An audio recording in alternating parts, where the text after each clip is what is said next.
ساکن دهه بالاشهر ناحیه رودکی امام حسین عمرov هنوز 11 سال دارد. سحرگاهان همراه پدر و برادرش تمرین کردن در صحن حولی برای او عادتی معمولی است. اکنون تمرین کردن برای او پدرش دلخوشی بیشتری دارد، زیرا آن آرزویی که 8 سال باز در دل می پروریدند عملی گردید. 16 ژانویه سال 2022 امام حسین همراه پدرش رجب عمرov از شهر مسکو برگشت. در این سفر روز 12 ژانویه امام حسین با نماینده کتاب رکوردهای گینس مهارت ورزشی خود را در بالافشاری یا خود اجیمانیا نشان داده در دوام 4 ساعت با اجرای 5200 مرتبه بالافشاری سرتیفیکت کتاب رکوردهای گینس را به دست آورد. در سن 11 سالگی از 5000 زیادتر ممکن نیست. من 200 تایگر باز زدم. بله. شرطش همین بود که تا مدت تا آخر رسیدن یگان دست ایجوش نمیبرداری، پات نمیبرداری. مثال ما بدن او یگان نمیرسیم یا که یگان مقصد یگان چی نمیکنیم، تماما ممکن نیست تا تمام شدن همین کار.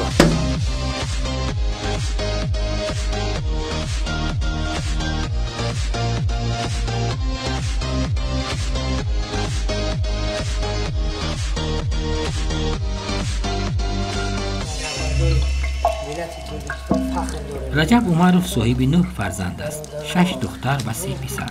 امام حسن و امام حسین برادران دوگانی‌اند. پدر خاندان رجب عمرov به شغل رانندگی و مسافرکشانی زندگی خود را پیش میبرد. با ورزش مشغول شدن یک نوع شغل معمولی او بود. گاه هنگام تمرین فرزندان خردی امام حسن و امام حسین او را همراهی میکردند.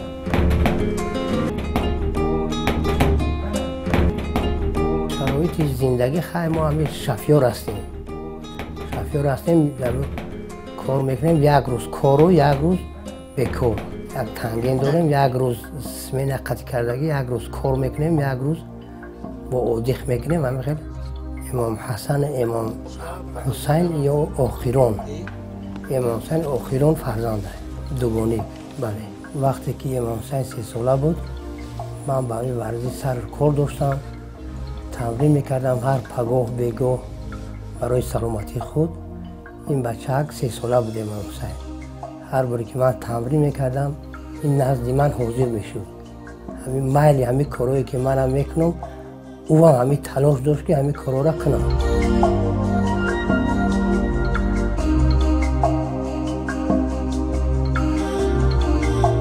پدرم به من گفت که باید تو این نمودی مشق کنی، اجمانی را قوت دستسنجی باید این نمود را کنی. یکم باری که من کردم 60 کردم. بعد پدرم به من گفت که بس اکنون دیگر نکن. ما پگاه میسنجیم. ما پگاه کردم 100 تا و همین خیلی بلو رفتن گرفتم. تورنیک شروع کردم، بروس شروع کردم، کانادا، باسن، همه همیشه که در سپورت هست. مثال در کوریا من با او تیار کرده هر روز همی مشقا رو برزیاد کردم. با گذشت وقتها امام حسین شمار عملهای خود را بیشتر میکرد. گاه از حد زیاد به تمرین داده شدن فرزند مادر خاندان افضل معالم را بی‌ضابطه میکرد، زیرا او هنگام تمرین عذاب فرزندش را میدید و مهر مادریش بالا میگیرید. وقتی که 3 ساله بود امام حسین و امام حسن، اینا را پدرشان خود که ورزشگر بود تمرین میکرد، اینا پیششان رفته تمرین میکردن. خیلی هر یک مادر دلش میسوخت وقتی که امام حسین بسیار تمرین میکرد. بحثا میشدیم، میگفتن این خورد است از آب نتیه. در آغاز فرزندان دوگانه امام حسن و امام حسین با پدر یک جای تمرین میکردند. با زیاد شدن تمرین ها امام حسن دیگر به دشواری تاب نآورد و خود را از تمرین ها بیشتر کنار میگرفت. وقتی میاد 300 تا میزنم. در سن 3 سالگی دیگر تمرین نکردم. برای همین قد برادر من امام حسین عمرov 13,000 ارجمندی میزند. من 200-300 تا میزنم.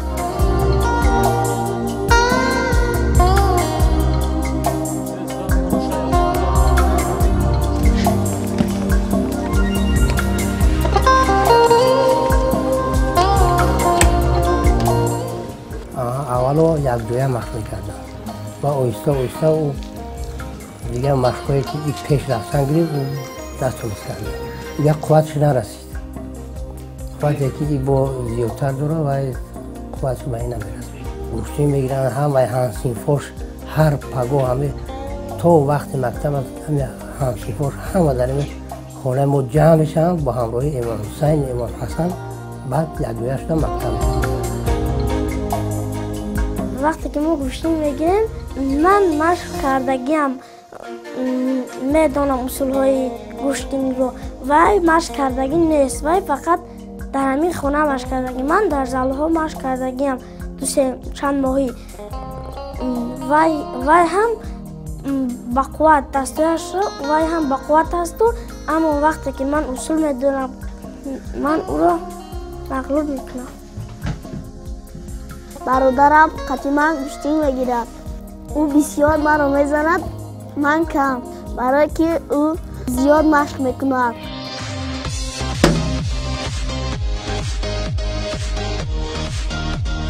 وقتی که پدرم دید که من میتوانم ارجمندی بسازم بعد 5 ساله شدم. هیچ کس باور نمیکرد. من وقتی 5 ساله شدم 5,000 ارجمندی میزدم. یکم بار من در باغ ایران در آنجا هیچ کس باور نمیکرد که کودک 5 ساله 5,000 ارجمندی بزند. وقتی که من در نزد آنها زدم آنها بعد باور کردن.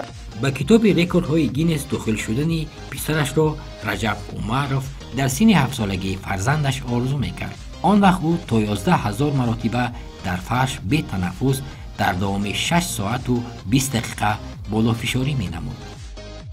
بعد آهسته همه ارجمند او تا 5,000 9,000 تا آخر 13,000 رسیدگی. شورا بینوا همه 10,017 در رئیس نویه روزکی تکلیف کرد در روز در کاخ فرهنگی کلامات را قربان گذاشت. در روز سنجش گذراندن. از سنجش گذشت با تحفه های خوب او را استقبال گرفتند.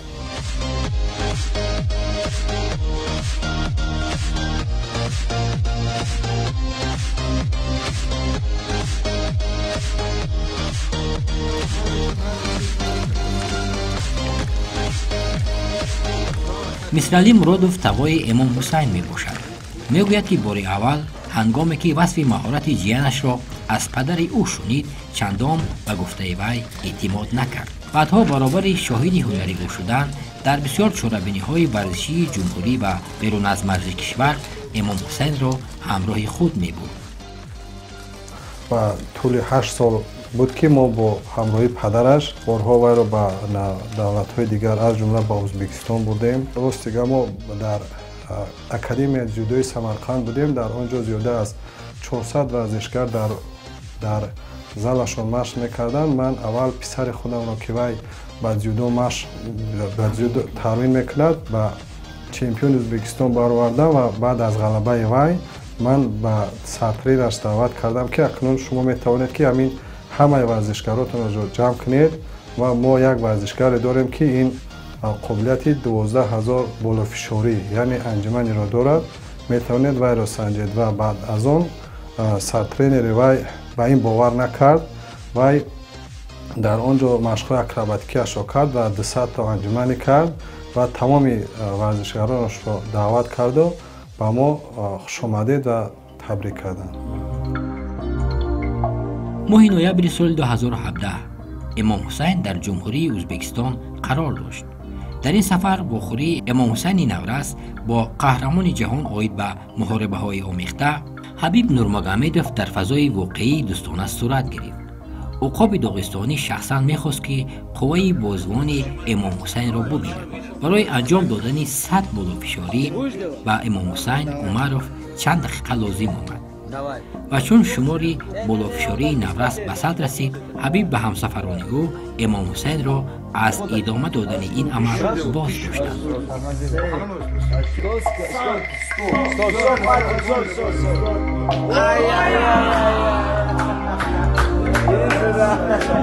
حبیب نورمگامدov با خوری گذرانده و در آنجا هم آنها اول باوری نداشتند که این استعداد این خیل دارد و بعد از سنجش پوره حبیب نورمگامدov ما باوری کل باز حاصل کردیم که امام حسین عمرov شامل کتاب رکورد گینس است.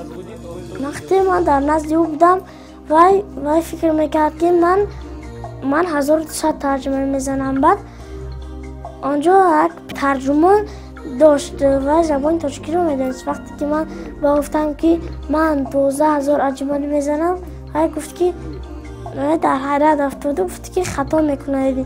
باز یک بار دیگه پرسید که تو 1200 ترجمه؟ گفتم که نه، من آن وقت 12000 میزنم. گفتم که نه، من 12000 اجمالی میزنم. و حبیب به من گفت که همین کار را نپرتا کردنگیر موفق میشه. امام حسین عضو دسته دیناموی وزارت کارهای داخلی می باشد. مهارت ورزشی او از نظر رهبریت وزارت کارهای داخلی جمهوری تاجیکستان دور نمانده است. ماه نوامبر سال 2017 رهبریت وزارت کارهای داخلی این استعداد امام حسین را قدردانی نمودند. 17 اکتبر سال 2021 امام حسین به شهر کراسنایارسکی فدراسیای روسیه سفر می نماید. مدتی در کلوب ورزشی فیربال تمرین می نماید. همون کلانتر شدم همون قدر اجمالیم رو بسیار کردم. وقتی که من 11 ساله شدم به شهر کراسنایارسک رفتم با دعوتی کلوب فیربال.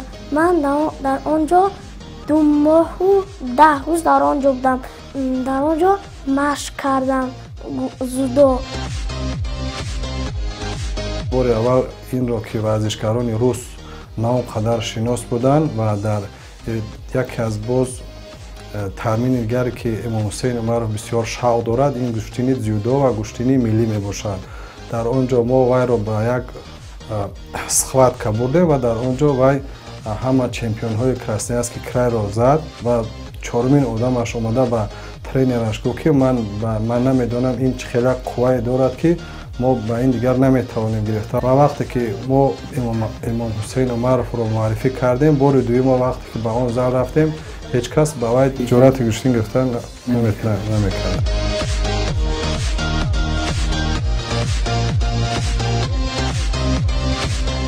توی چی همو خیرالدین تمرین میکرد، همو سر ترینری همونجا بود. تحسین آفرین به قوه او، به مشقایی که تمام همو بچه هایی که پیش آن در اونجا نشان میداد همه او را مغلوب میکرد.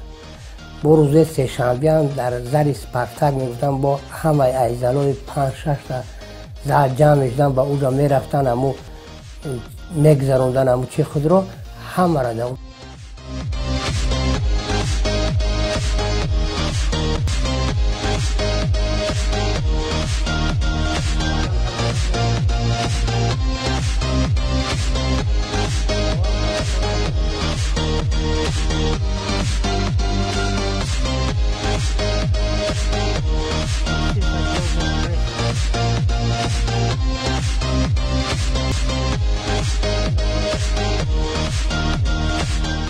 رجب عمرov برابر به این نمود ورزش تلقین نمودن فرزندش درباره این نمود ورزش برای خود معلومات جمع می آورد.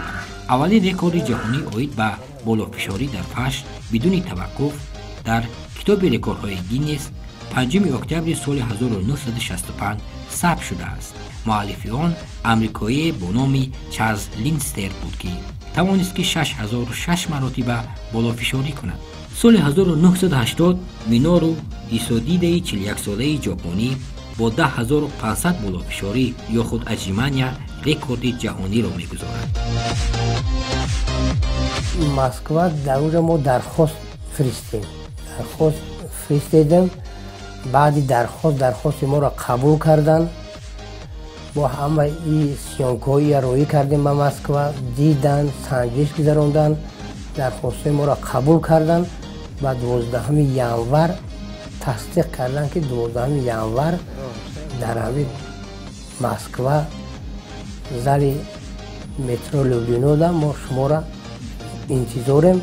ساعت 9 وقتی مسکو ما حاضر شدیم در آن ساعت در آنجا.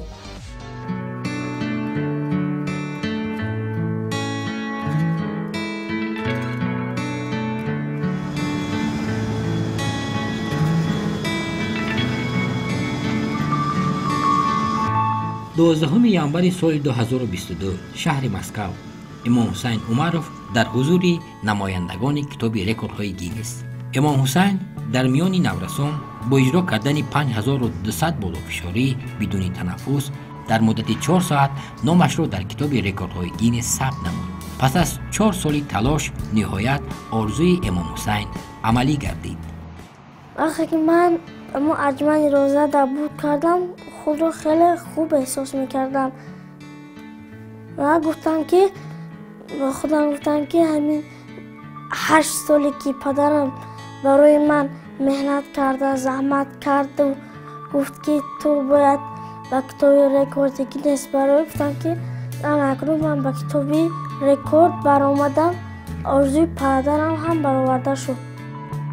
خیلی کار با سال طاقتی خیس در حیرت ماندم و نماینده رکورد که این با مانده نشده بوده است و با این прием با خیس.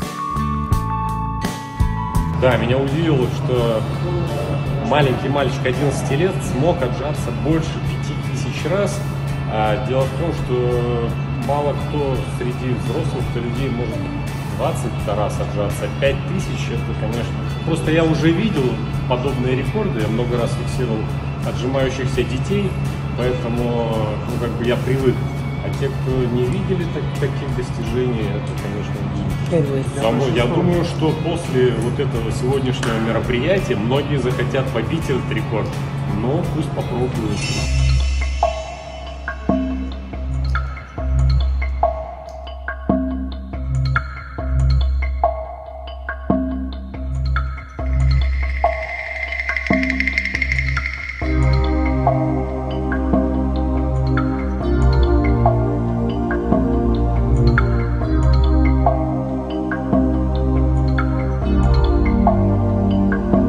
حسین همراه برادر دوگانیکش امام حسن در مکتب تحصیلات میانه عمومی رقم 166 ناحیه رودکی تحصیل می نمایند.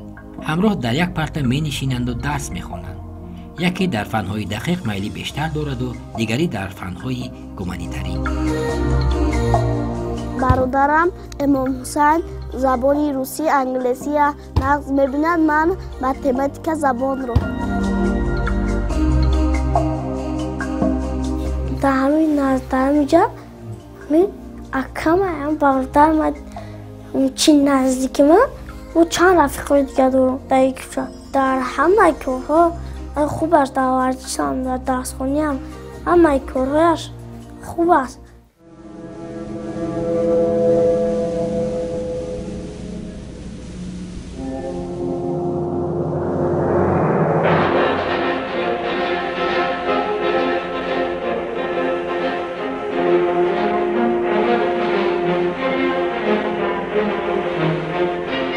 امام حسین به جز بالافشاری حرکت‌های اکروباتیکی را خوب انجام می‌دهد.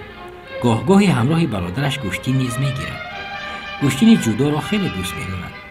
مخصوص از این نمود ورزش حالا در نزد یگان مربی تمرین نکرده است. در آینده می‌خواهد که در نزد یگان مربی این نمود ورزش را بیاموزد و در مسابقه‌های بین‌المللی اشتراک نماید.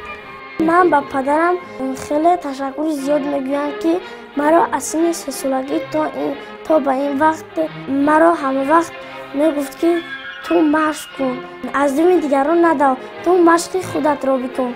کارهایی که من به تو میگویم در آینده اینها برای تو در کار میباشند. از به همه نفرانی که مرا دستگیری کردند و چی کردند به همه آنها من رحمت خود را میرسونم.